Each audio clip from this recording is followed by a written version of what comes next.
किया है, वह देखकर बहुत गर्व महसूस होता है। दोस्तों, आप सभी काबिले तारीफ काम कर रहे हैं। चलिए आगे बढ़ते हैं और आमंत्रित करते हैं ऐसे ही एक वक्ता, हमारे अगले speaker, executive director of MCL, miss Prachi Dhole. Thank you Mangesh sir. नमस्कार।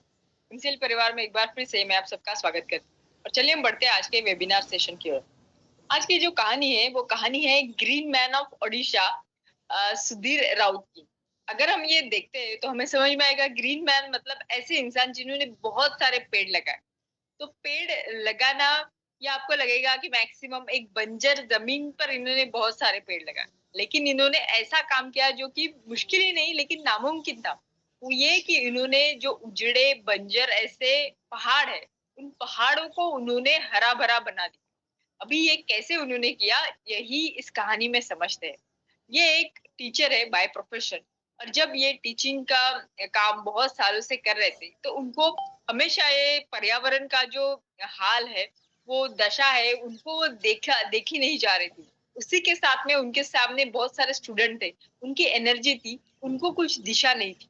उनको ये लगा कि इसका मेल करना बहुत इंपॉर्टेंट है, लेकिन सिर्फ बताने से नहीं होगा, उसको करके भी दिखाना पड़ेगा। इसीलिए उन्होंने 2017 में वॉलंटरी रिटायरमेंट ले लिया और उसके बाद में उन्होंने one hill at a time, यानी उनके एरिया में एक ऐसा बंजर पहाड़ लिया जहाँ पे कितने सालों से कुछ भी नहीं था। और इतना ही नहीं, वहां पे फॉरेस्ट डिपार्टमेंट ने भी गिव अप कर दिया था कि अभी यहाँ पे कुछ नहीं हो सकता। वहां पे उन्होंने अपनी जो सेविंग्स थी वो सेविंग्स पूरी इस्तेमाल की, और एक बहुत ही एंशियंट टेक्निक है जिसको बोलते हैं सीड बॉल्स, उसका उन्होंने इस्तेमाल किया। सीड बॉल्स यानी ऐसे जिसमें एक बॉल बनता है, 3-4 सीड्स उसमें रहते हैं, और वो कवर्ड रहता है फर्टिलाइजर से और थोड़े मॉइस्ट सॉइल से।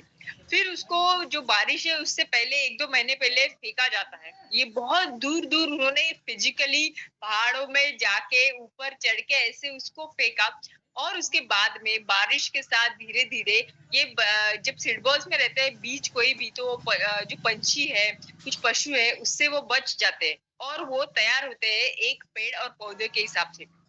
इस तरह उन्होंने 18 साल से यही काम किया, और जितने भी आजू बाजू बरहमपुर में 15 से 20 जो बंजर पर्वत है उसको उन्होंने हरा भरा बनाया। आज उनके साथ में एक पूरा ऑर्गेनाइजेशन है, एक टीम है जो ये काम करती है।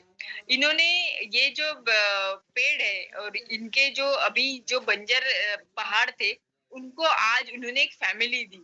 वहां पे आज पशु पक्षी फल फूल ऐसे बहुत सारे एक बायोडाइवर्सिटीफाइड जो है वो तैयार होते हैं। उनका ये मानना है कि पर्वत और ये जो नेचर था, ये पहले प्रोटेक्टर था ह्यूमन के लिए, लेकिन आज जो सिचुएशन है वो एक सर्वाइवर की तरह जी रहे हैं, और हमें उनका प्रोटेक्टर बनना ही पड़ेगा। वो ये चाहते कि पूरे दुनिया में जितने भी बंजर पहाड़ है उनको वो हरा भरा कर दे। उनका जो कोट है, जो वो लाइफ का मोटो मानते हैं, वो ये है कि पैशनेट तो बहुत लोग होते हैं, लेकिन वो पैशन को इम्पोर्टेंटली परस्यू करना बहुत इंपॉर्टेंट होता है।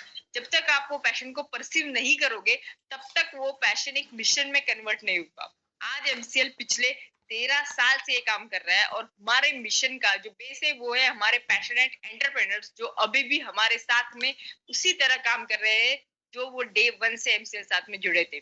चलिए अभी इसमें बुलाते हैं वैसे ही हमारे पैशनेट एमसीएल के एमडी एनसीओ डॉक्टर श्याम गुलाब। थैंक मैं ले ले